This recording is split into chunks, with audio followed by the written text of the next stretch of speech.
The presenting sponsor of Moon Tower Soccer is FVF Law. To find out what makes FVF a different kind of injury law firm, you can visit fvf.law. Hello, friends. Thanks for listening to Moon Tower Soccer. This week, we'll review an exciting week in Austin FC world featuring a draw and a loss.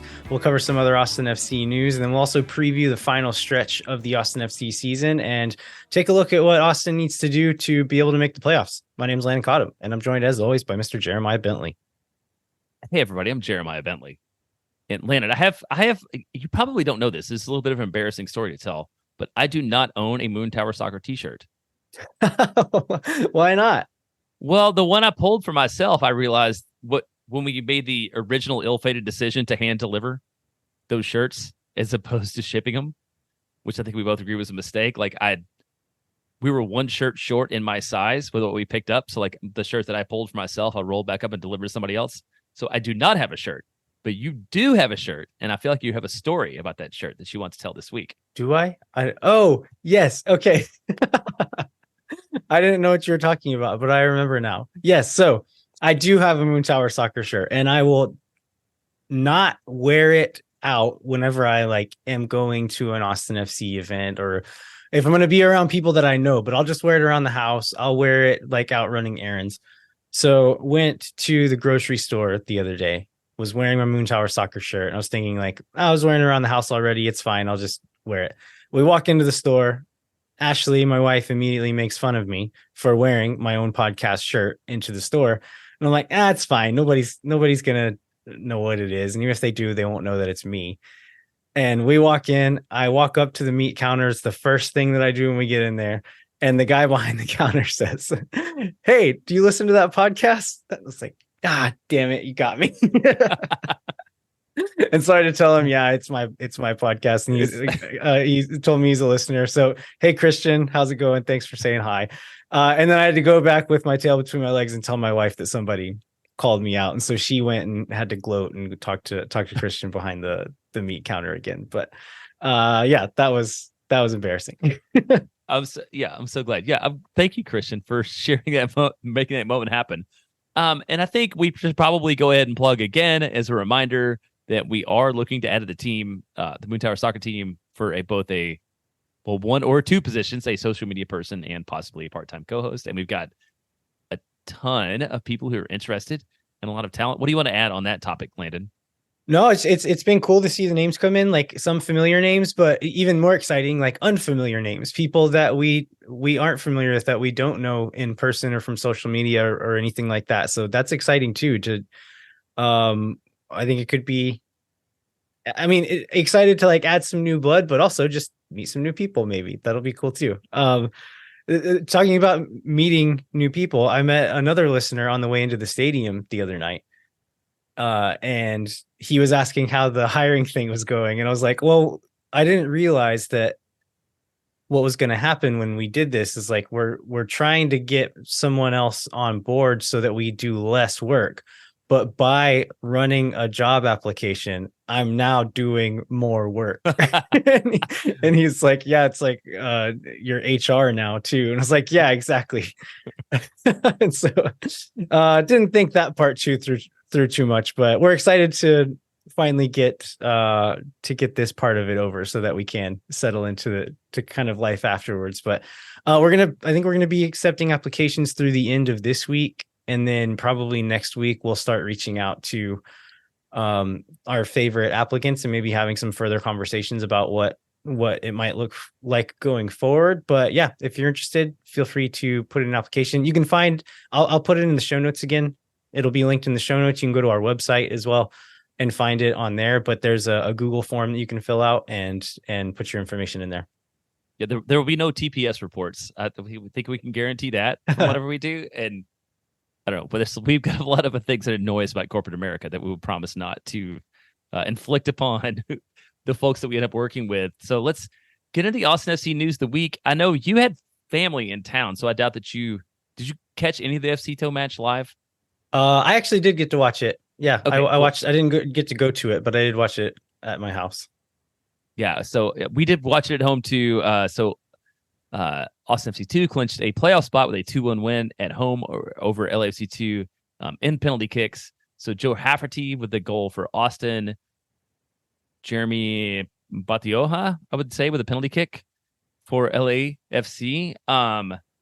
Super weird to see Maxime Crepeau between the sticks and also taking penalties in the fourth round of penalty kicks. Yeah, it wasn't like it got all the way to keeper. It was just like fourth up is the goalkeeper, Maxime Crepeau. But I guess it makes sense. Like he's probably better than the 18-year-old that was going to do it.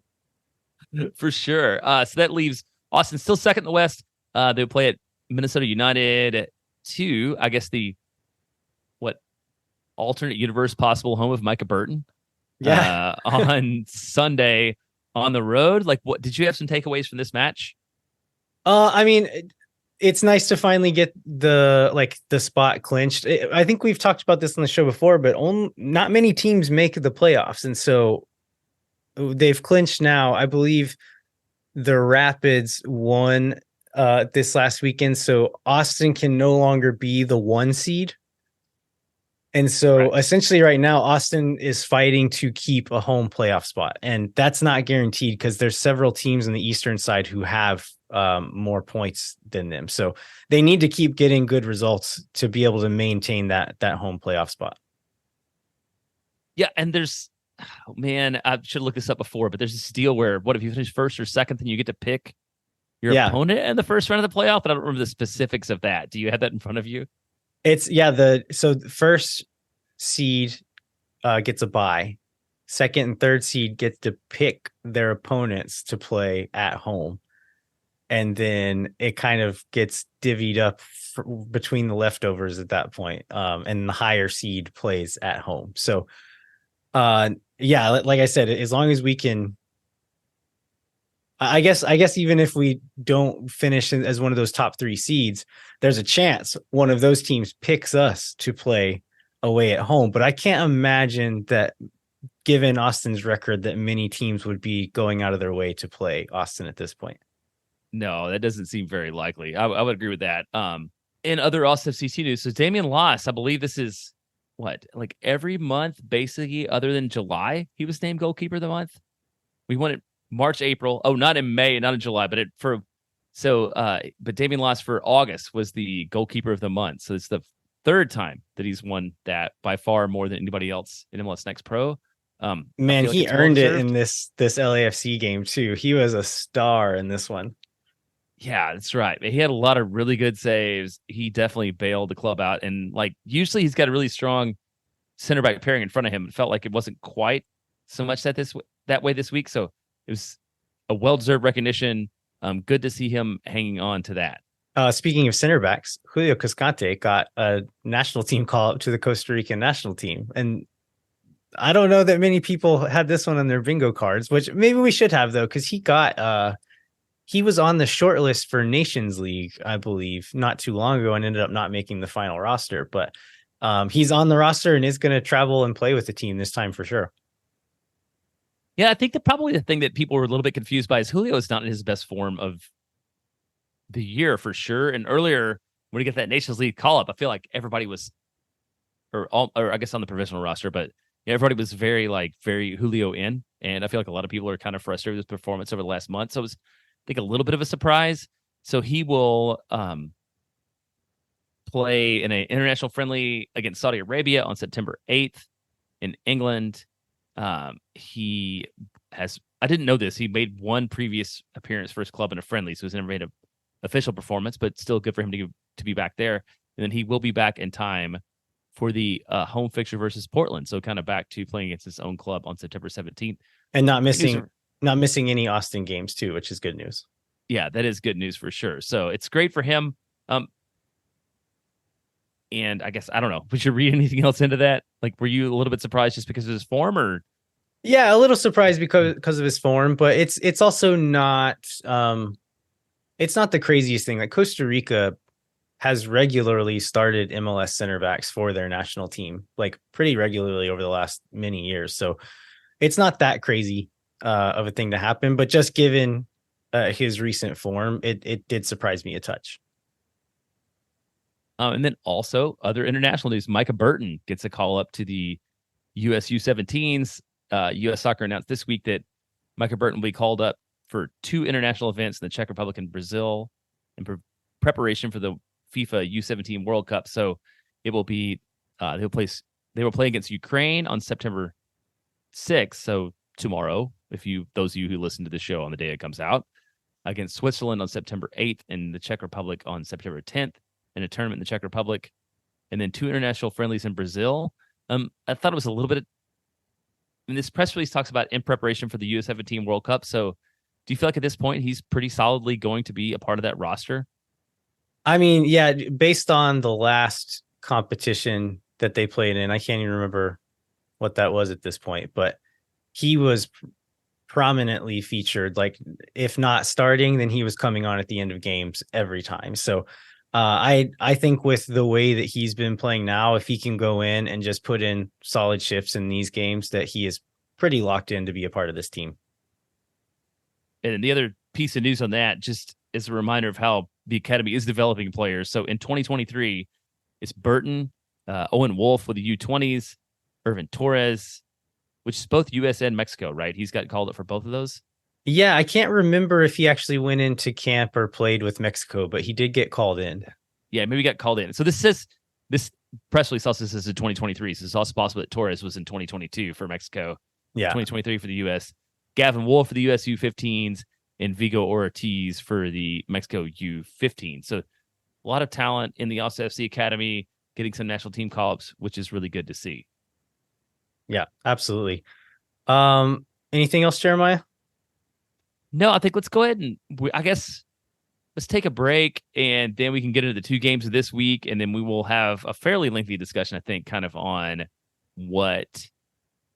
how Austin sits for the rest of the year, and what our project, because we're super into being a prediction show. We're going to give our predictions on how Austin's going to finish the season. Yeah, and you have to now that I've said it. Yeah, you know how I love predictions. All right, well, we'll take a quick break and be right back with more Moon Tower Soccer.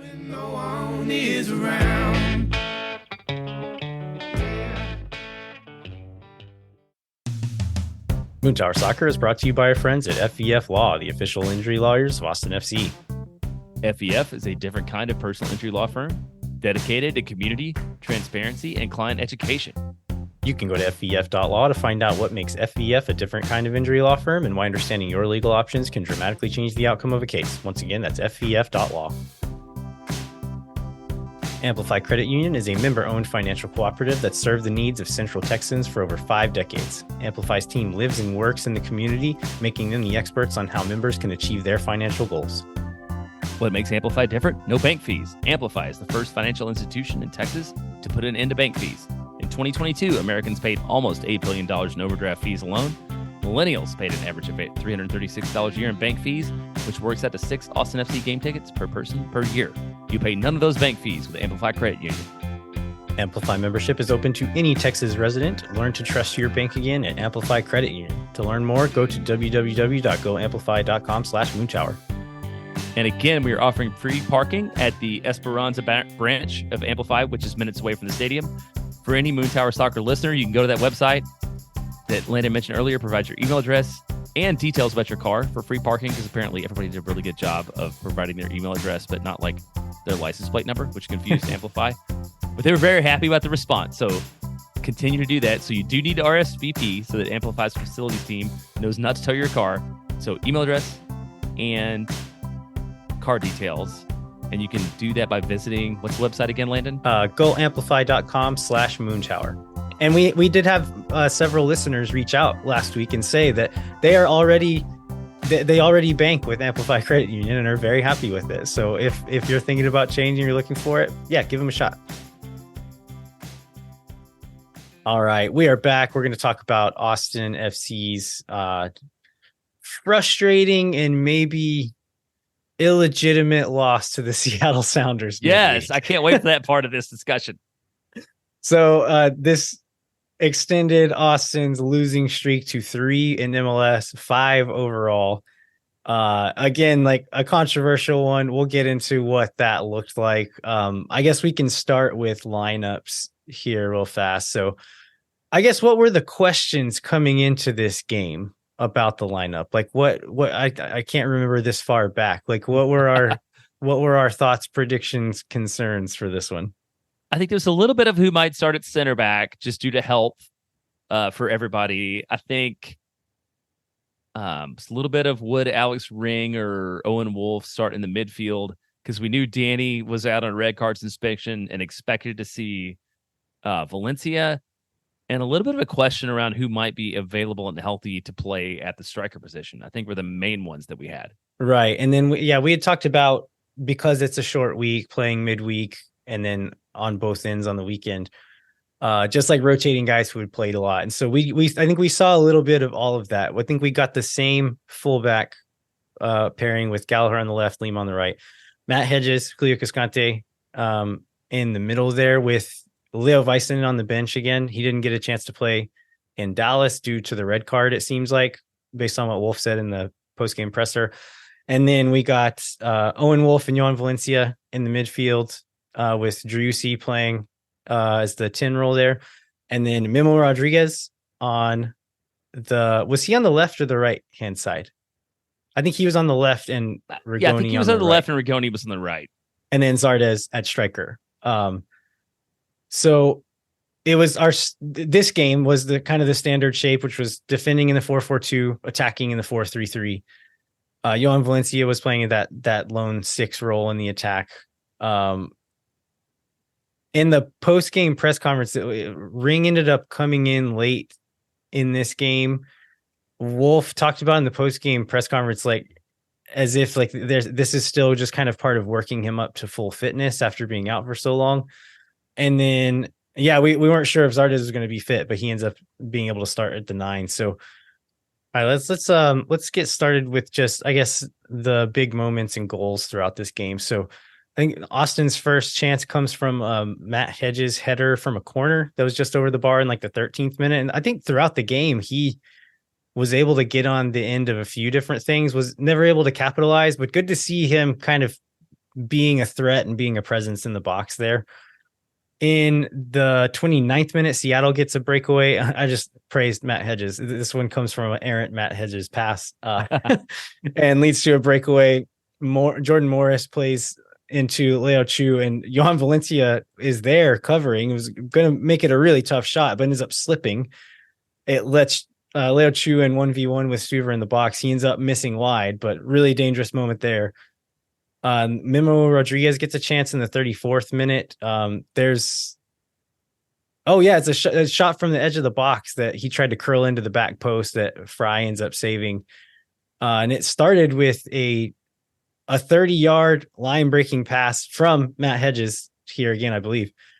Driussi turns, like kind of shakes the guy off of his back with a really nice turn, slips Zardes in behind, who one times it out to Rodriguez for that shot. And whenever that happened, Ashley leaned over to me. This is a testament of how much she's learned about soccer in the last 3 years. But she looked at me and said, Kip Keller would have never made that pass. And I was like, A, like the shade to Kip Keller, but B, you're absolutely right. Like this is, I think, a good sign that Matt Hedges is like kind of settling into this team and like finding his place in it, both being a presence in the box on these set pieces and then finding passes like that in the attack and knowing where to look for Driussi in moments like that. So that's encouraging for sure. Jordan Morris got a chance in the 38th minute. Driussi got dispossessed. It leads to a breakaway. And this one, I mentioned this one because Cascante was able to recover and kind of face up Jordan Morris. He still gets beat, still gives up a shot to Morris, but he learned from his mistakes in St. Louis and actually forces Morris to stay outside. And you remember those two moments in St. Louis? Oh yeah, when he slid through the middle. Yeah, he gets turned and lets him get back inside, and that opens up the goal so much more and gives him so much more space to shoot at. And in this one, keeps him outside, forces Morris to shoot at that in more narrow angle. Really nice foot save from Stuver. I was gonna say that's even with that, it was still a really good save too. So yeah, probably Brett Stuver's best play on the night, I think. Yeah, probably. Where it went after he saved it, it could have like very easily could have deflected a different direction and still gone in. But so the deflection was fortunate, but really good good action just to get a foot on the ball at all in that moment. I think the first half was fairly even. Seattle had a few corners and some sustained possession at the end of the first half, but Austin was able to kind of hold on. That did not last long. The stalemate was broken shortly after halftime in the 49th minute. This one comes from a free kick out wide. Jordan Morris was crashing near post, was able to stretch out a foot and get a toe onto the end of the free kick. Stuver was there and gets a body on it, but just because of how close it was, he wasn't able to react fast enough. And so it goes off his chest and over his head and into the goal. There's several refereeing decisions in this game that I think Austin fans will feel aggrieved by. And two of them happen in this goal. These are not the most egregious ones, but they're two, in hindsight, pretty aggravating ones. So the free kick comes from a very soft foul against John Gallagher against Dobelair going up that right hand side. It's a 50-50 shoulder to shoulder. Gallagher doesn't sometimes it's like that shoulder 50-50, but it's like a linebacker shoulder and not like I'm just going to hold you up kind of shoulder. Like this was a pretty fair challenge. Dobelair just knows he's beat and just drops and they give him the call. That's where this free kick comes from. And so that's call number one that they got wrong. On the goal itself, it very much looks like Jordan Morris is offside as this ball gets played. He's behind the back line. It's not a great angle.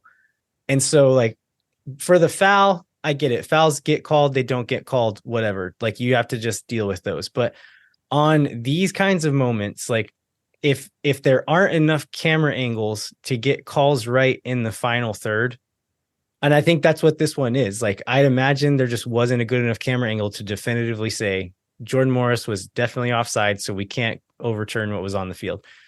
If there's not enough camera angles, we need more camera angles. Like that's where the most important things on the field happen, is in that final third. And if you can't get an offside call right in that position, like we need to have more cameras or more something available to get those calls right. Because this is not the first time this has happened in this season to Austin and to other teams. And it's not the first time it's going to happen in this game where a lack of technology or camera angles kind of comes back to bite us. Well, yeah, I was going to say that for the next goal, but I feel like with some of that Messi money and maybe some Apple TV cash, MLS could invest in some camera angles and technology. And honestly, when I think about the Apple deal, believe that was one of the things that I guess that we were promised was a whole bunch more cameras around the field in a way that MLS had never had before. Maybe they just weren't in the right place. I think we have gotten more cameras. We've got more. Yeah. Yeah. It's how we use them. Maybe let's shift a few of them 10 feet to the right or to the left. Shoot, man, I had forgotten about that. The call, the foul they gave the kick until you brought that up. But yes, that was very frustrating too. Yeah. So at 56th minute, John Gallagher puts a cross in, finds Emiliano Rigoni lurking near the back post. Rigoni it's like a bit over his head and he's kind of fading backwards and does a really good job to get enough power on the header to sneak it into that near post. Stephen Fry, the goalkeeper, was able to get a palm on it and throw it back out of the net. Play continues, goes on to the other side. They finally pause play after it goes out for a goal kick or a corner on the other side. And they pause play. Drew Fisher never goes to looks for review, but footage shared by Austin FC afterwards shows very clearly that the ball goes over the line. First of all, I saw some people arguing still, not many, but some arguing still after this footage came out that it's still not like definitive. But I'm like, based on where that angle is from, do you think there's any question there? It would be quite no, there's no question there. It's like it would be quite an optical illusion of some sort for that to not be definitive and not gone in. Just like the way, yeah, it was super frustrating. The camera angle like it would have been. The camera angle is behind the goal line, and you can see daylight between the pipe and between the post and between the ball. Yeah, I'm not like I'm not a geometrist or anything, but I think that means that it's behind that line. Yeah, absolutely. And I guess they did do a VAR review, but felt like it was not sufficient to bring the referee over to look at the video, right? And I do not understand that at all, and I do not understand like not getting an apology from the league after the game about that, because that seemed like super obvious and Yeah, was it's obviously a giant factor in terms of how the game turns out. to give I guess like some excuse to the league and to the refs. When I rewatched the game yesterday, they never show that definitive angle on the broadcast, which makes me think they did not have that angle in real time. And so if we're going off of the ones that they show on the broadcast, if that is what the referee saw, then again, yeah, there's no concrete evidence. There's no like indisputable evidence that he got it wrong on the field. Therefore, they're not going to call him over to look at it. That is what they're supposed to do. But again, I say, like, To your point from 3 minutes ago, they should have the technology available to like overrule that, right? right. And so I was thinking as we were walking out of this game, like MLS has been pretty innovative with a lot of things, but specifically refereeing stuff and like trying out new rules, trying out different things like that. They've been the guinea pig and have kind of pioneered some of this stuff that has then been implemented in the rest of the world. And so I was like, why is this the thing that they haven't done? And then it dawned on me that this is innovation that costs money. Like trying 2 extra subs or concussion protocols is free, right? Like relatively Right. speaking, implementing goal line technology is not. It's quite expensive. And that is why MLS doesn't have it. So yeah, so the automated like Hawkeye technology that buzzes the ref's watch or whatever, maybe we can't swing that at the moment, but you can put a GoPro or whatever along the goal On the line. line. A static camera can't be that expensive. Like that can't be that hard to implement. And to like that same camera probably gets the Jordan Morris offside call and allows this goal. Like adding one camera on each end probably fixes both of those problems. Yeah, I think we've done a really good job over the years of not blaming things on officiating or the league or like complaining about calls. But this feels very much like a match where it made a ton of difference in terms of the outcome. And it's especially frustrating just because of where Austin is, right? If Austin's like on a winning streak or kind of, doing pretty well, you're like, oh, well, this one kind of got away, but it's like Seattle's a top club and that's fine. But just knowing how much Austin's been struggling for points lately, to have this extra set of obstacles to Austin getting points makes it extra frustrating. Yeah.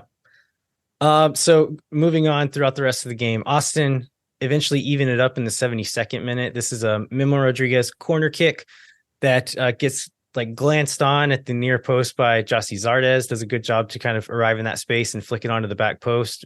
Mr. Right place, right time. Sebastian Driussi arrives just in time to finish it. Stephen Fry is able to keep this one off the back of the net as well.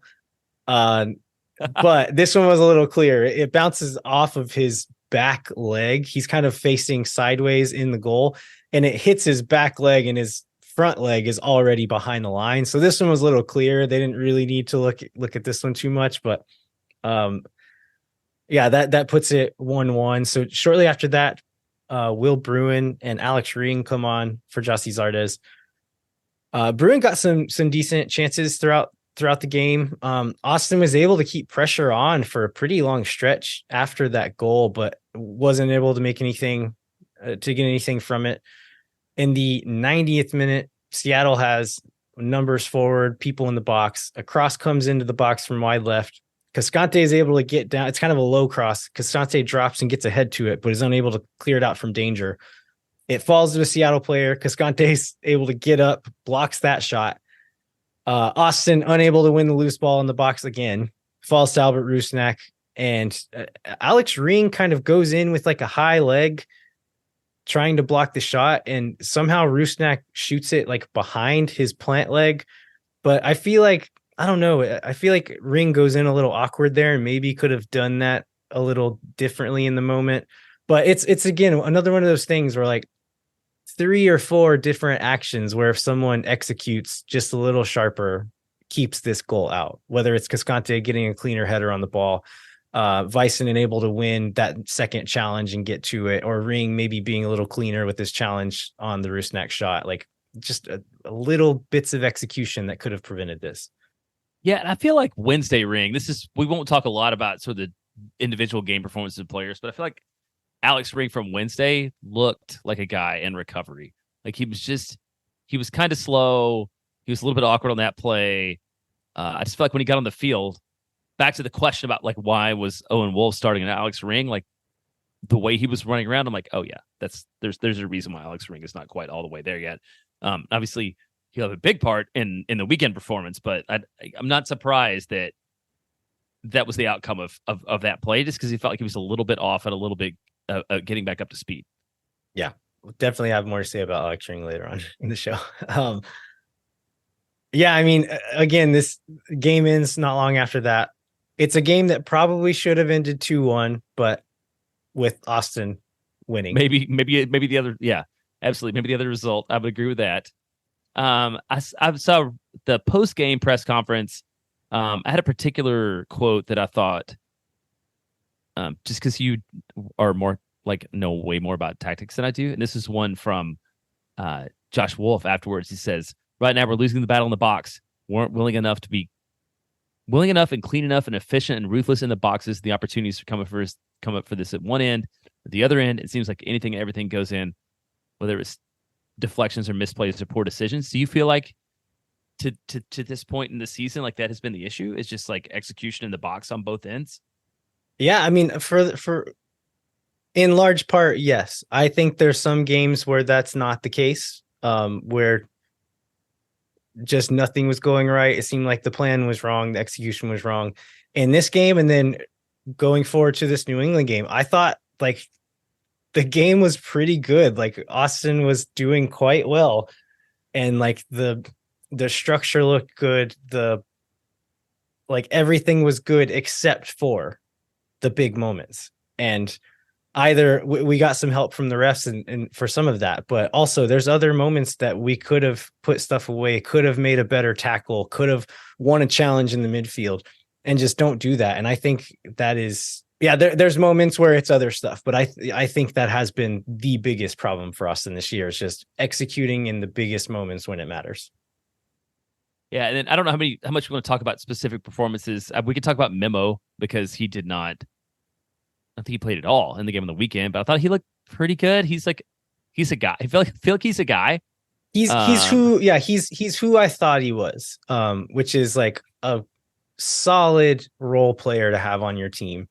And if like I think this system will suit him well. I think maybe later in the show we'll talk about like what kind of system we want to see going forward. But like at the price he's on, he is a guy like I love to have on the team. If he's like the starter that you're depending on to change games, maybe that's not a great thing. But as a guy to have on the team, I really like having him around. Yeah, I was just that. Yeah, the same for it's like on 230 or 250 or whatever. He's just like he'll eat some minutes, he'll do some good stuff. He's not going to change games a ton, but he seems like a pretty good value for who he is. And then I don't know, is there any other thoughts you want to have on this match before we just kind of move on to New England and Saturday? Yeah, I think the other ones can kind of be lumped in with the kind of an average of the whole week. Okay, well let's talk. Well, I'll set up New England because I think this is definitely true. Austin pulls a smash and grab of the death to pick up a point away against one of the top teams in the East. I think it's the easiest way to describe that. I feel like the New England fans were already celebrating before this last goal to tie the match goes in, and I feel like the Wolf out crowd and like sad Austin fans were already in despair. So let's talk about how we got to this point, and managed to score like what is both a quality point and probably a valuable point in terms of where ultimately Austin finishes in the table, which we'll talk about after the next break. Yeah, let's start with the lineup here. So when the starting 11 drops, I'm looking at the names here. You've got Julio Cascante and Leo Vicenen on there. Those are your traditional center backs. You keep reading, and we've got Nick Lima, Adam Lundqvist, and John Gallagher all in the starting 11. And so now I'm like, okay, something's different here. Alex Ring, Johan Valencia, and Danny Pereira are all in, which is another thing that's saying something's different here. So I'm thinking at this point it's going to be the 3-2-2-3 shape from earlier in the season, because Rigoni is the only traditional winger on there. Jossie Zardes is not in the 11 at all. So it looks like Driussi is going to play at the 9 again. That's what we thought in this moment, right?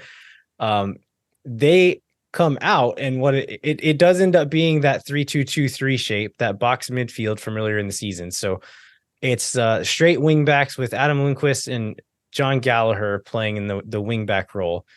Gallagher probably pushing a little more aggressively up that right side, but whenever we got into that finishing shape, Lundqvist was also pushing up that left side pretty high, and it was like a pretty clear 3 at the back for most of the game. And then you had Valencia and Danny Pereira in front of them, Alex Ring and Driussi as the attacking mids in front of them, and then Emiliano Rigoni playing as the 9, which surprised me a little bit after watching it. Like I thought it worked okay. Like I didn't mind that. I think I preferred it to Driussi at the 9 as well, because it allows Driussi to kind of float around in the midfield without leaving a void up top, which I think was a problem the last couple of games that he's played there.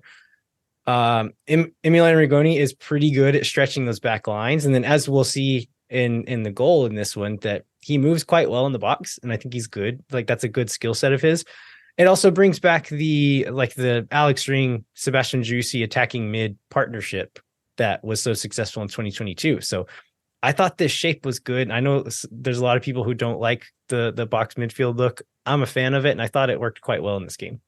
Well, I think in this game it works because like what you talked about, just the personnel and where people play. And I agree, it was super interesting to see Rigoni as the guy up top and to succeed up top. And I mean, we're looking at it like, I think Rigoni's best run of form since he's been in Austin, and especially what did I read? I think it was from Lincoln Rose, like that now Rigoni scored 5 goals and been credited for 4 on the season. If you go back to the yeah. If you go back to the one in Seattle. So like I thought it was really interesting given the personnel that we had available on that night. And it seems like a formation that could succeed in the future. It was really good to see Alex Ring a little bit further forward and able to contribute in the attack, because I think that's where he can excel. And I look forward to seeing like what that sort of formation has to offer if Austin decides to run it for the rest of the season. Yeah. All right. Let's get into the big moments here. So there's several nervy chances defensively early on, mostly involving Carlos Heel doing Carlos Heel things, and just you're just never gonna get past that, right? Yeah, he's just kind of a magician, and you just try to contain and cover everybody else is pretty much all you can do.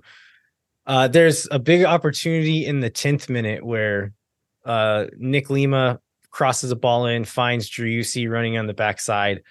It looks like Driussi just misjudges it and just like doesn't get his head cleanly on the ball. I don't think it was too far. I just think he's trying to be a little too precise with his finish and try to like just barely deflect it into that near post, when just hammer it, dude. Just get your head on it and put as much force on it as you can. I think just try to get a little too cute with this one. In the 27th minute, Emiliano Rigoni gives Austin the lead. I think this goal, we'll talk about Rigoni here in a second, but I think this goal highlights what Alex Ring adds to this midfield in that position. There's no like amazing feats of skill in this play, and it looks pretty pedestrian, but it's just good, intelligent play and intelligent movement in this moment. So Leo Väisänen is able to find Danny Pereira inside in the build-up. He turns inside, kind of takes a touch inside. As Pereira receives it, Ring drops into a pocket of space on the backside and is demanding the ball. He's got that palm down at his feet and is yelling like, now. Danny finds him. When Ring receives it, he immediately takes an attacking touch. So he's not just turning and putting his foot on it. He turns, takes a touch forward, and is driving. And so he then sees John Gallagher running up the right side, puts an aggressive ball, like it plays a ball like half a step too heavy for John Gallagher. And again, I think intentionally, as to say, like, John Gallagher, you are going to touch this ball one time, and that's all. And that's what he did. So it touches it one time, kind of dinks like a low kind of whipped cross towards the penalty spot.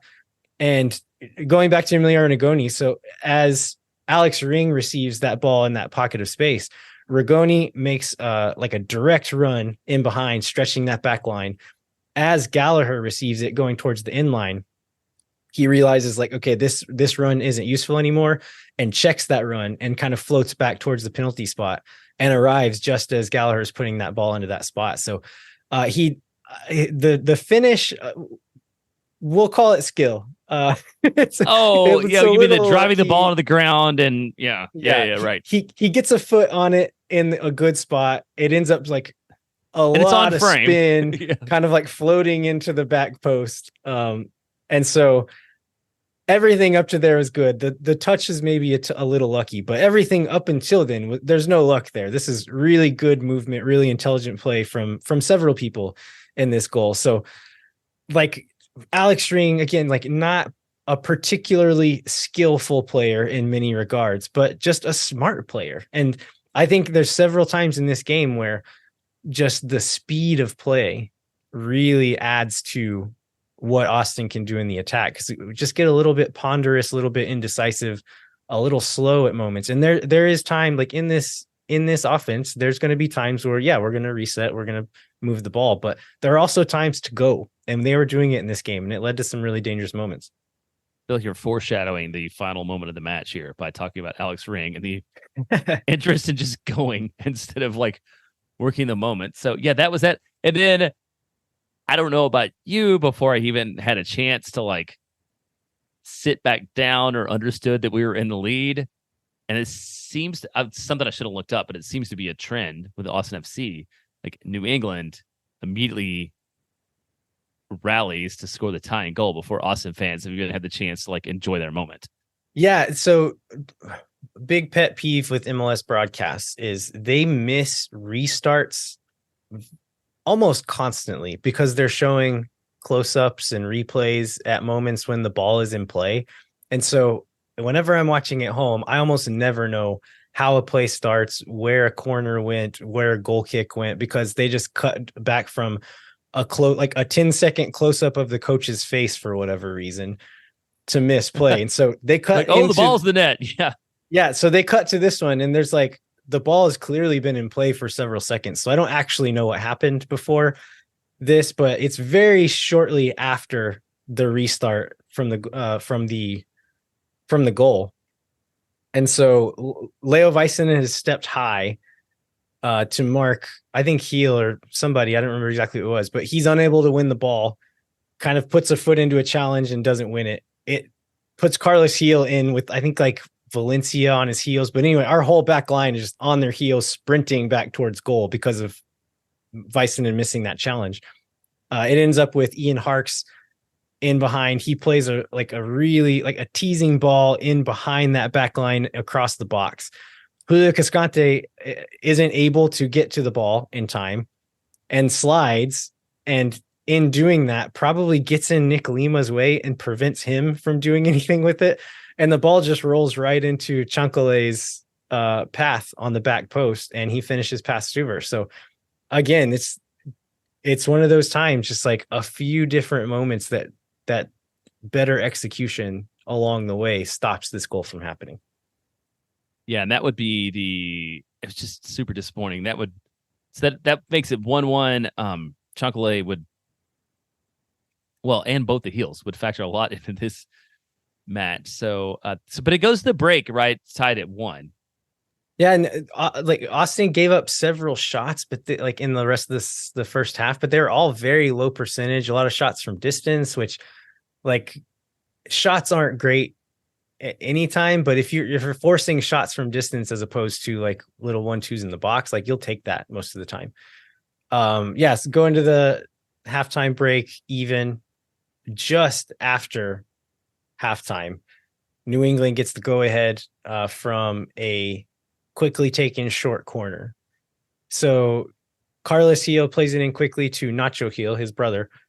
He shakes Danny Pereira, gets to the inline, floats it back post. Chunkalai, again, is the man who gets on the end of it. He wins the physical battle against Lundqvist at the back post and heads it in fairly uncontested. There's some jostling and maybe a push, but nothing that's ever going to get called as a foul. But Lundqvist is just off balance and unable to even jump whenever the ball gets there. So he just got beat physically in that moment. So yeah, so Austin's down 2-1 there.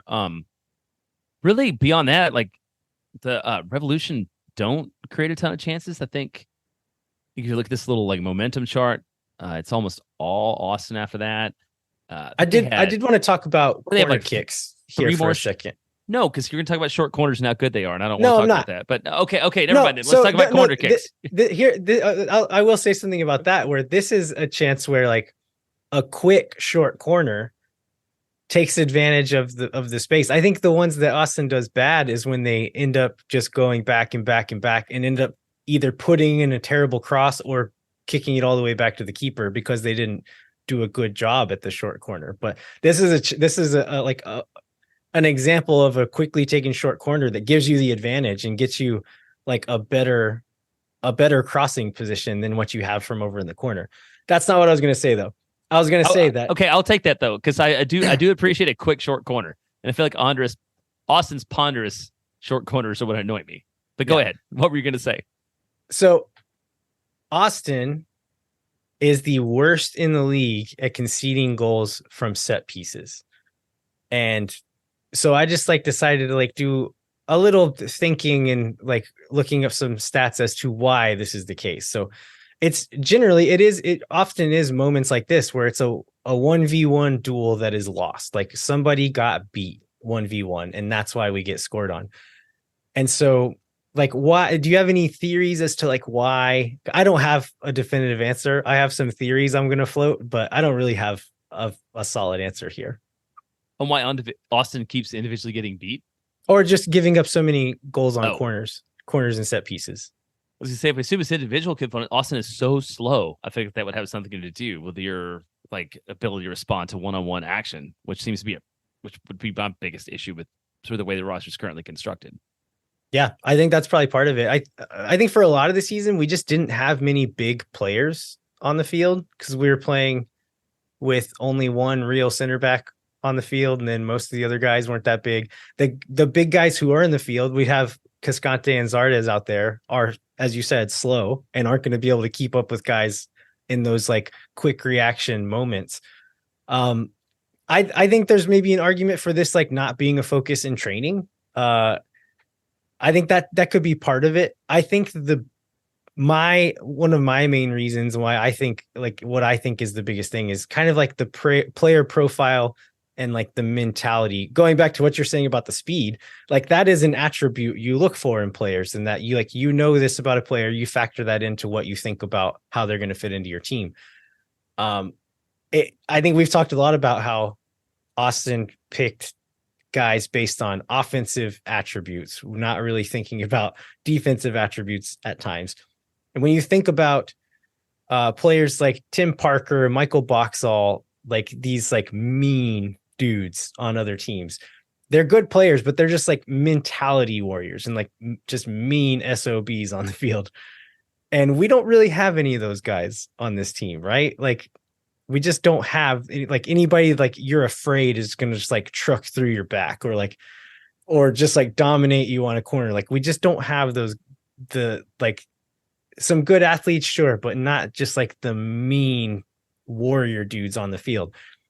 And like that is the thing. Can you train that? Can you teach a little bit of that? Sure, a little bit, but only so much. Like I think you need to scout that the same way you do passing ability or 1v1 defending, like that just meanness on the field. And I don't think we have much of that. But there's also a statistical thing that I found, which is Austin have conceded the most corners in all of MLS. So of course they're going to have given up the most goals. And it's just like the way the numbers work out. 14 ahead of second place too. So it's not even close. God, and then we've given up more shots than any other MLS team too, which will then probably lead to more corners. Yeah, I think it's a combination of factors that lead to In all in that. the end, it's a defensive issue, in many regards. Yeah, but okay, well, I guess we can get into this, but it's also like a roster construction issue, right? Because it's Yeah, yeah. if you're No, looking for the defense to start the offense, then you're going to have like a lot of defensive issues. And when the offense isn't scoring a lot of goals, I'm not saying that was the issue on Saturday night, but like that just sort of compounds it. And now I feel yeah. like friends of ours being very angry who care about defense, who shall remain unnamed. Let's see. Okay, where are we here? So I wanted to talk about Danny like smacking a banger off the post Oh man. with Austin down 2-1 and just like how much I want that goal to go in and how much all of us would be if that shot was a couple inches off, how much all of us would love that and how much that would have changed the game and very much the spirit of goals change games. Because it was, I mean, I feel like Austin was pretty much on the front foot for a lot, if not all of the second half. And that almost goal, I feel like was the culmination of sort of like what it should have been. And I was really disappointed that it didn't go in. Yeah, that would have been a fun one for sure. And it just strikes it so well, hits it so hard. It hits the post so hard. It's yeah, I think that's one of the moments where the dog like left the room and ran upstairs because we were yelling in the living room. So moving on, another chance. Owen Wolf gets a strong shot off in the 90th minute. That's saved by the keeper. There's shortly after that, there's 3 minutes added time. 3 minutes come and go. The clock is still ticking. Play continues. Austin Yep, is in the fourth of 3 minutes.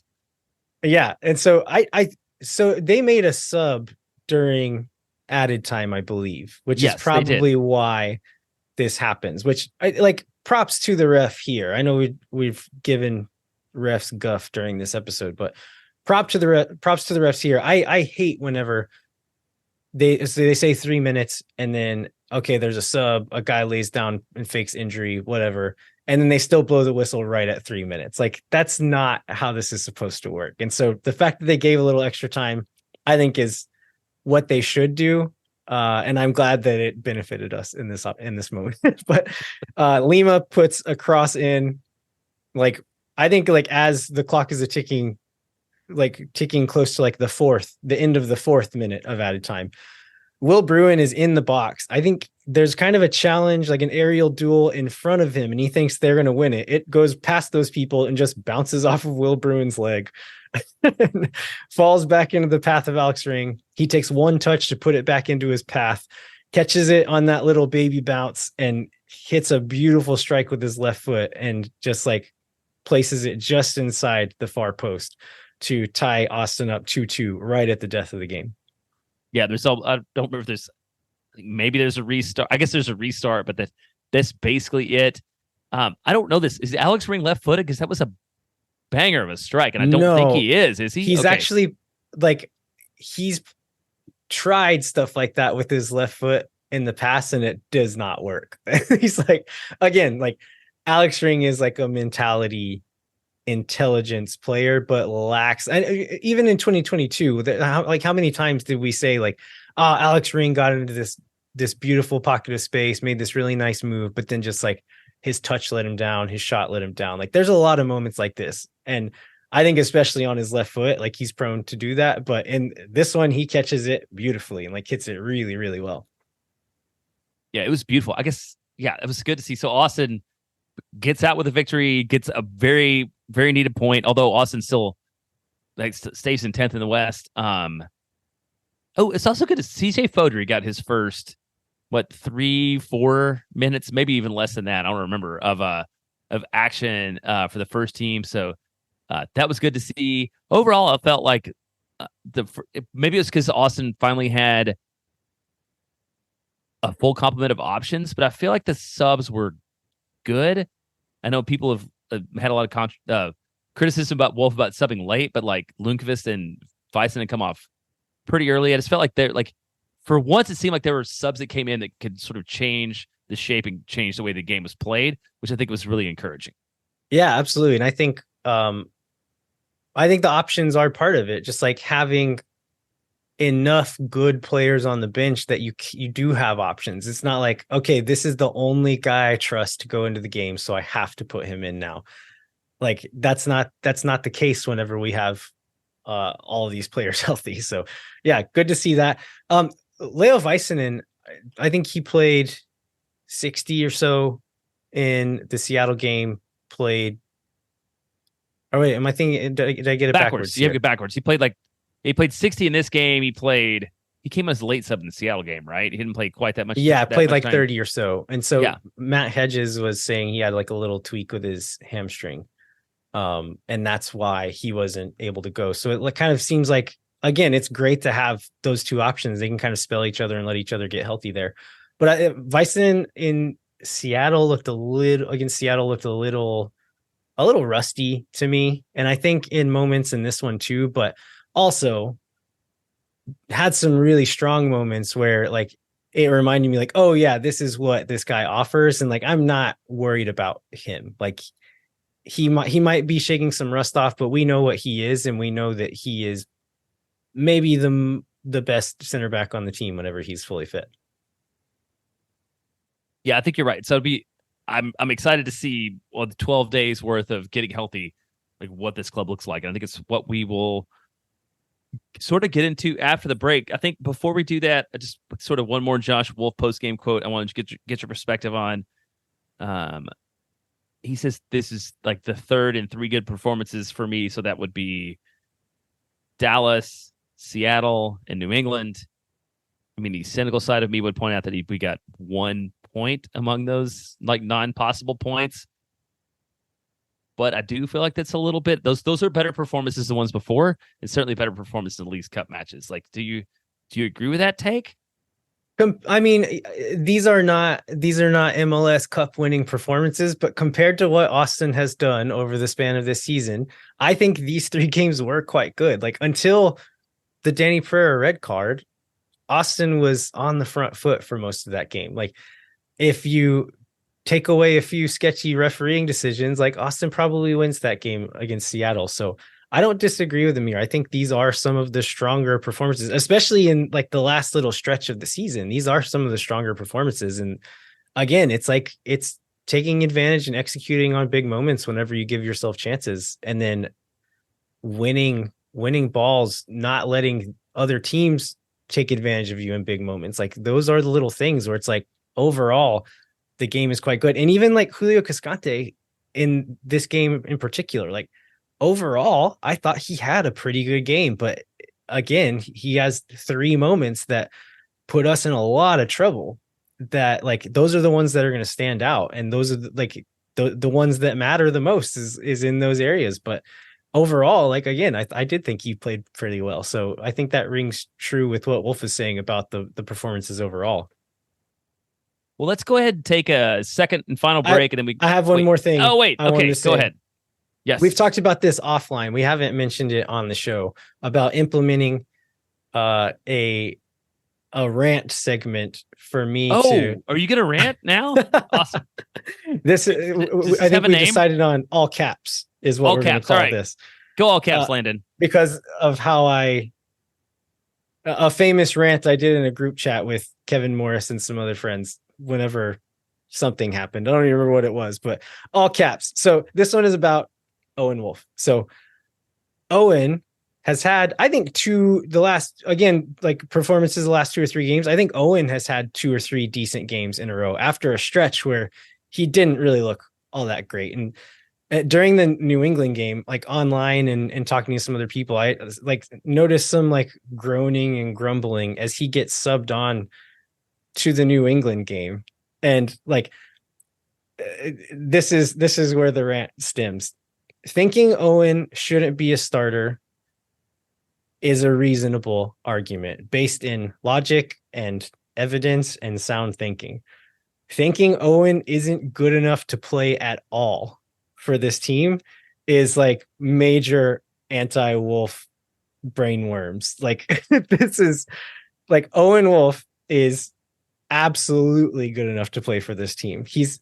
It like complicates things that he is the son of the coach, a coach who like there's plenty to criticize there, and like the fact that his son is playing for him complicates all that. I understand like the weirdness and the ickiness of that at times, but like he's probably not good enough or like the finished product enough to start on a good MLS team, but he is good enough to play or be the first midfielder off the bench for this MLS team. And just comparing him to Alex Ring, like Alex Ring has shown the last couple of games that he is a better option in the midfield. And like I've seen people complaining about Alex Ring not starting or not getting playing time, but we've kind of addressed that. Like I think that's mainly up to health and fitness at this point. But like do you think I'm off base here? No, and I think this is. I think like his 10 minutes off the bench he had here and his part of the game that he had there was like absolutely where he should play. And I would even argue that I've seen more from Owen Wolf than I've seen from Johan Valencia this year. And I don't know what happened to Sophie. I don't know what happened to Sophie Jafal too. Yeah, that's a mystery to me too. Some mystery to me. Maybe we can talk about that in the positions, but like I do not know why that guy is not getting any minutes. But I would agree with your like base point about like, yeah, Owen's a pretty darn good 18-year-old player, as evidenced by how much like national teams care about him and call him up. I was having a discussion with Derek Ensign at one point, and he was asking me about Owen. Like he was talking to someone, and that person told him that Owen Wolf is the best box-to-box midfielder on the team. And I think we're thinking like with Alex Ring playing center back, like Owen Wolf is the best box-to-box midfielder. And he was like, do you think that's true? And my response was, Owen Wolf is the most box-to-box midfielder we have, if that makes sense. Like skill-wise, attribute-wise, like he is as far as like the balance when you're considering offensive and defensive contribution and the ability to cover ground, athleticism, that kind of stuff, like Owen Wolf is the most fitting of that mold. Valencia is very much like deep lying six. Danny Pereira is Danny Pereira and like just kind of his own thing. I think Alex Ring is very much that box to box profile, but is kind of losing a step at this point and like probably can't recover the way that he used to. And then Sophie Jafal is kind of in like, he feels like Danny Pereira light to me. Like he's not quite a destroyer, but also not as good at carrying the ball forward, is not like super creative or deadly in the final third. And so I think he gets a little bit lost for like not having a distinguished role. Whereas Owen is like one of those guys, he's just like really good athlete, can run for days, covers a lot of ground, carries the ball decently, can strike a ball decently. So he's just like that 6.5 across the board. Like he's not great at anything, but pretty good at everything. I think it's a really good description of him. So you're going to turn your caps lock off, and then we're going to go into a break. Yeah. All right. Let's take a quick break. We'll be right back with looking forward at the rest of the season and just kind of discussing what Austin actually needs to do to not have their season in the last day of the regular schedule. Moon Tower Soccer is brought to you by Covert Ford. The Coverts have been meeting the needs of local car buyers for 114 years because of their service, financial expertise, and support after the sale. In addition to supporting car buyers, Covert's an important part of the soccer community and the official automotive partner of Austin FC.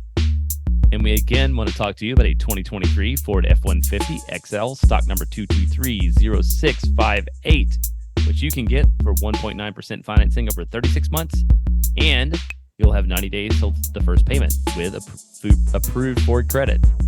If you're in the market for a new or used vehicle, be sure to check out covertford.com. Moon Tower Soccer is brought to you by Sage Wilson Realty. Thanks to Sage Wilson Realty, we will be giving away 2 tickets to an upcoming match. So fill out the form in the show notes to enter for your chance to win. Again, this is made possible by Sage Wilson Realty. If you or someone you know are in need of Sage real estate advice in Austin, talk to our friends at Sage Wilson Realty. Be sure to check them out online at sagewilson.com.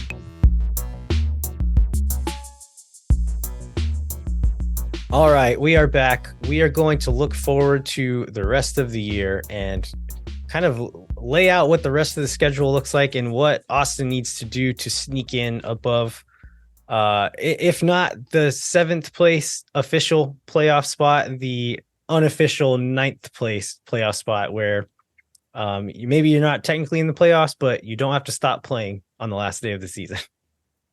Yeah, so Austin has, I think, an important thing about the rest of the schedule on the run in is that it's probably easier than the last 4 matches. There's 7 matches left. Austin has 4 of them at home. Austin does not play, I guess, other than LAFC, which is struggling a little bit too at home. Like, there's not anybody that Austin should be terribly afraid of left in the rest of the schedule. So it sort of lends itself toward Austin picking up some points.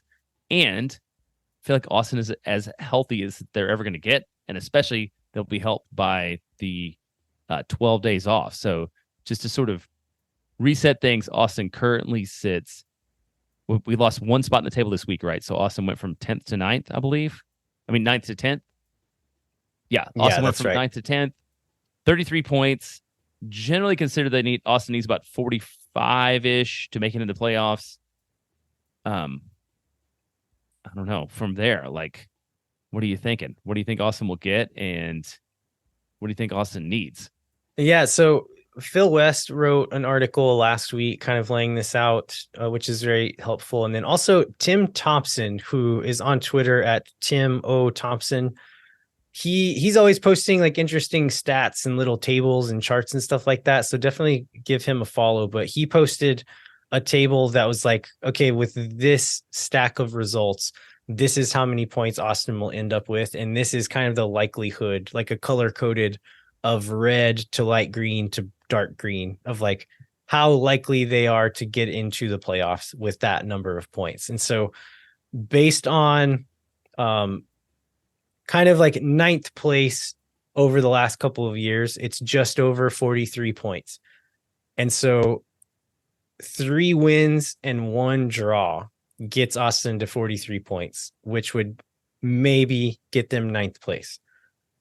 3 wins and 2 draws puts them at 44 points, which is, again, probably that 8 to 10 range is what that gets them. 4 wins gets them to 45, which is probably playoffs at that point, like almost certainly like the play-in game. And then at that point, it's like 5 wins and 2 draws, like okay. no losses in 7. Like, okay, I think we can stop reading the chart at that point. But like, what is realistic? Like, again, you said this is an easier schedule than what we've had the last little bit. I think part of that, though, is like a lot of the teams we're playing in the Western Conference are behind us in the table, meaning like, yeah, we're going to get those 3 points, but we're not taking 3 points away from higher up the table, if that makes sense. So they're not quite 6-pointers in that regard. And then 2 of the games are against Eastern Conference teams, which means like some might call them bonus games, but also you're not taking points away from your own conference. So it is like more advantageous, but I don't look at it as easy or like a sure thing by any regard.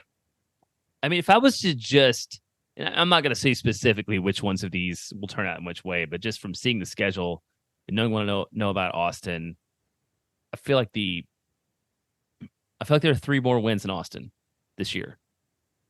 So then the question becomes like, is there a draw too? So like, I feel like the most likely scenario is 3 wins, 3 losses, and a draw, which leaves Austin on 43, which should be enough to make some version of the playoffs. Maybe. And might involve having to pick up a point against San Jose on the last day of the season in order to pull that off. Yeah. Which would be the most chaotic of all possible outcomes. Yeah. So like that's going to make for an exciting decision day. Sure. Which will be fun, ? Yeah. Yeah, exactly. I mean, who doesn't want to like go into the last minutes of decision day stressed out about whether the season is a complete and abject failure or whether Austin gets to play again? Yeah, it sounds great. Yeah. I mean, like, yeah, I don't know. I think we can play out the scenarios and look at this and this, but this is MLS. Like, it's MLS. We don't know what's going to happen. Austin could win 5 of 7. Austin could not win again. And I would not be that surprised by any of those things. Way. Luckily, I mean, I think we just talked about this, but like the last 3 games, performance wise, not all 90 minutes, not every play, but the large arc of the last 3 games, I think has been more positive than what a lot of the season has been. So hopefully they can build on that, carry that into some of these other games, put together some more positive performances that actually lead to points this time. Yeah, so let's I think this is for me more interesting. So wait, no, I'm going to make you predict points before we do that. Like I've said, Austin's going to get 10 more points for the rest of the year. I'm in my own wishy-washy, like up and down way, but just I'm on record for 10. So like, what's your prediction for how many more points Austin gets on a year? Oh man.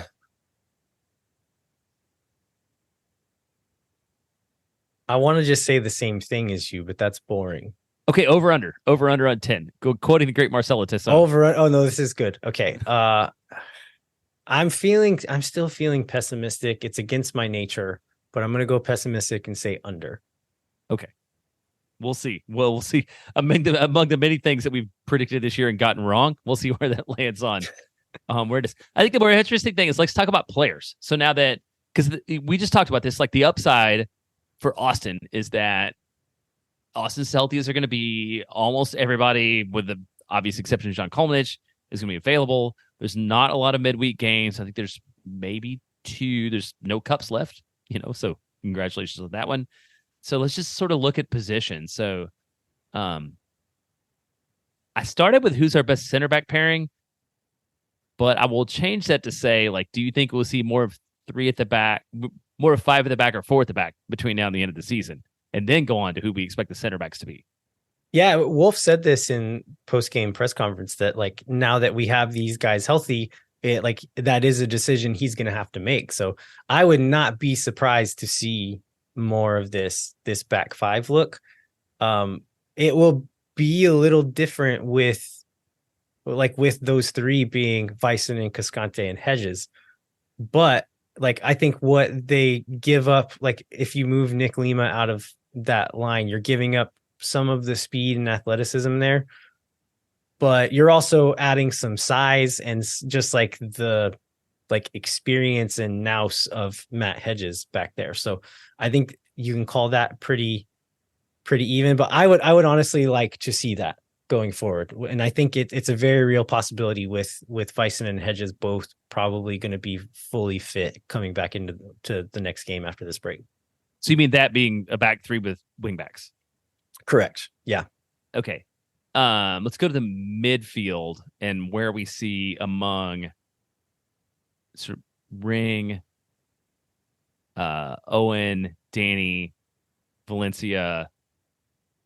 I mean, not Jafal. We've kind of talked about that, but like, how do you see those minutes being distributed? This gets interesting here because talking about like the different roles that these guys play and like whether you think this guy is better than this guy matters a little differently when you're asking him to play a very specific role. Like maybe overall this guy is better, but can he play in this spot? And I think that's where this conversation gets interesting, because part of what I like about this shape is having someone playing a little deeper than Danny Pereira, who can stay back, be a bit more defensive presence, and let Danny, if he does get the opportunity to go forward and be a bit more attacking, that he's not the first line of defense against the back line. Having someone in there like Valencia to do that, it helps with that.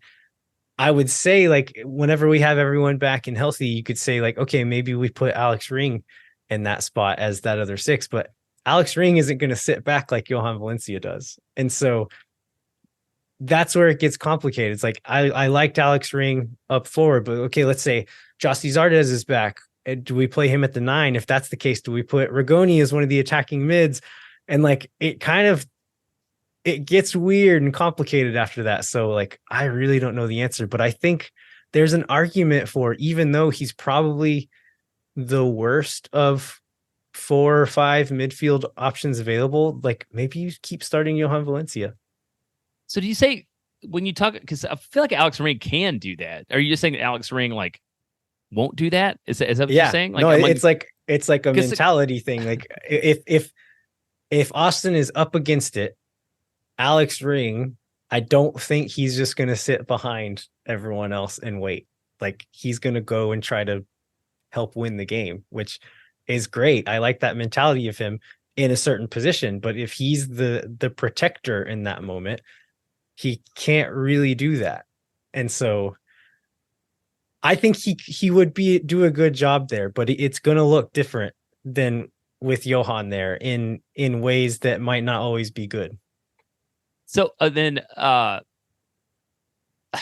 can't disagree with it, but I also think he brings things like going forward, like the smashing the ball in off his wrong foot, at the end of a game that like nobody else can do.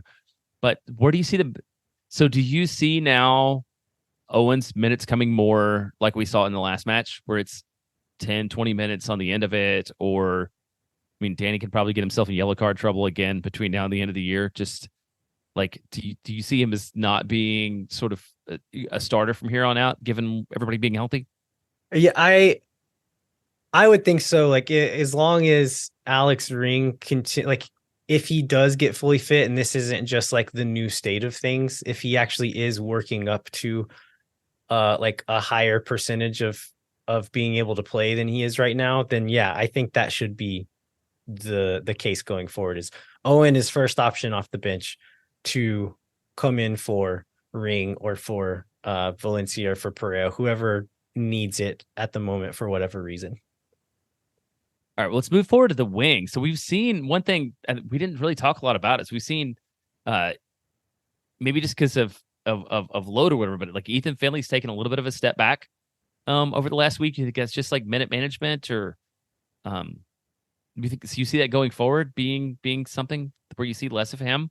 Well, yeah. So Wolf said that starting in the Seattle game, I believe it was, talking about playing Memo and Rigoni together, that he mentioned like, yeah, Finley's had like a little bit of a drop in form, so we were giving these other guys a chance here, and also played a lot of minutes. So, but if we go forward with this box shape, and again, say you do start Valencia and Pereira as the deeper lying midfielders, Alex Ring and Driussi are the best pairing going forward, and that is the most likely spot to see both Rigoni and Finley is in those two spots. And so I think you see Rigoni get fewer minutes. I think you see Finley get fewer minutes because there's not really wingers in this formation.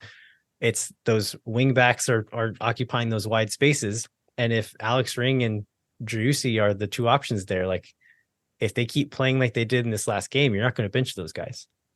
Yeah, so we'll finally get the Austin FC does not have wingers like that for sure. A million percent down declaration that you've had for a little while.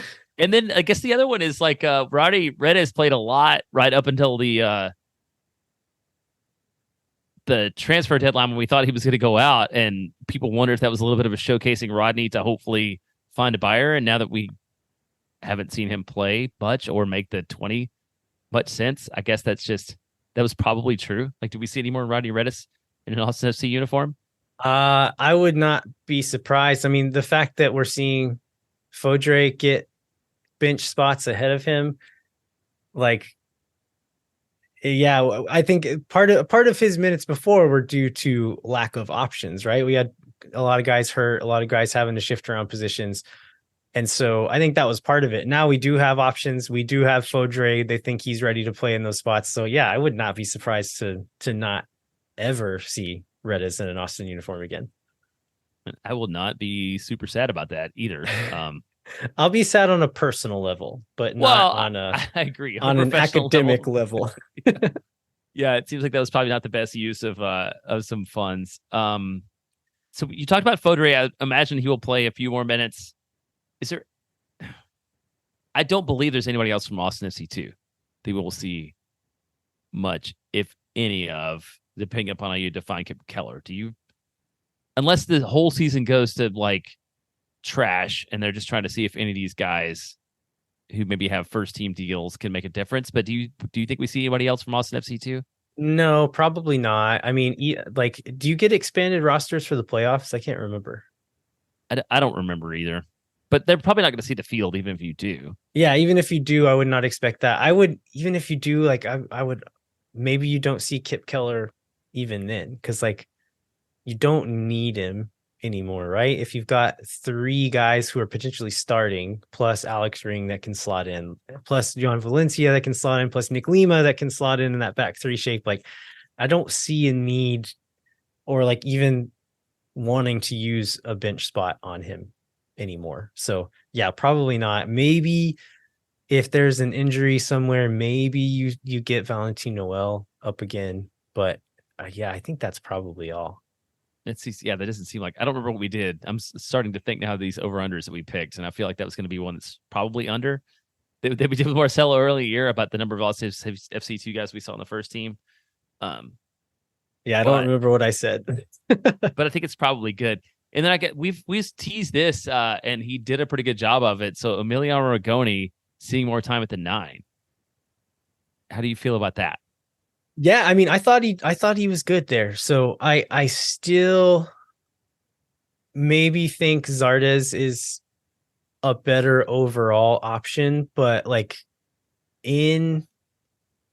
I would not be upset to see Rigoni either start there or to come in off the bench for Zardes at that spot again, because I thought he looked good there. Like he's not going to be a game changer, but like in this system, like you just kind of need to play a role in that spot and do a good job and maybe get on the end of some chances. And he did that the other night. And so if he's playing the role correctly and just able to get in and around the box in dangerous moments, that's all you can ask. And so yeah, I wouldn't be upset to see him there.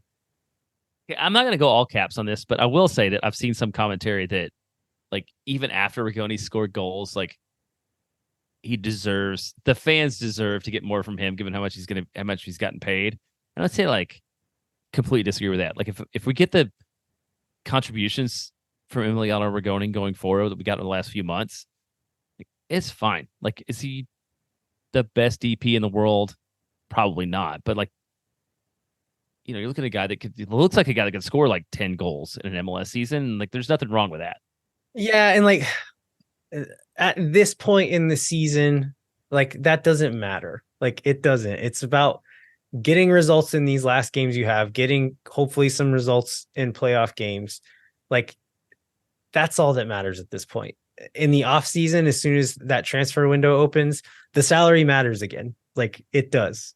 And like it will have an effect on what Rodolfo Borrell does or doesn't try to do with him in the offseason. But right now, like if he's looking good, great. If he's not, bench him. Like let's play the best players. Let's not worry about egos or salaries or whoever. These are the guys we have.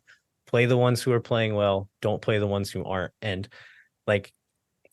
what people deserve or don't deserve, like I don't know. I feel honestly that's not the most annoying part of those comments I've seen. Yeah, like, we don't deserve anything.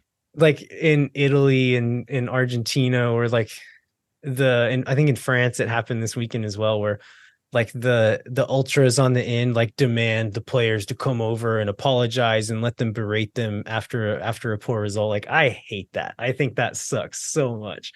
And so to say like the players owe us this or owe us like we deserve this, like I really hate a lot about that rhetoric.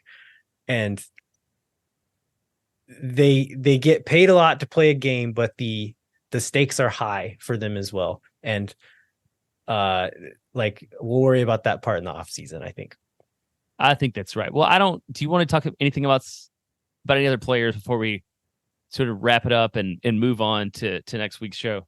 No, I think I'm good. Before we wrap up, I'd like to remind you to rate, review, and subscribe wherever you get your podcasts. Come find us online at El Viajero 87 and JBentley_ATX on Twitter, and then at Moon Tower Soccer on Twitter, Instagram, and YouTube. I was also going to say Evil Mopac, the famous highway and Twitter account, has a podcast now and just released an episode with Brad Stuver, which I haven't gotten a chance to listen to yet, but you can listen to Austin's favorite highway interview Austin's favorite goalkeeper. Yeah, I mean, how much more Austin does it get than that? Let's just leave it at that. And then, as always, like support Phil West Substack Verde all day. You can get a 20% discount with philwest.substack.com/moontower. And then I think that's all. Thanks so much for listening. We'll be back next week to preview the Portland match and then cover any of our Austin FC news that comes up. Until then, I'm Landon Cottom. I'm Jeremiah Bentling. We'll catch you next time. When no one is around.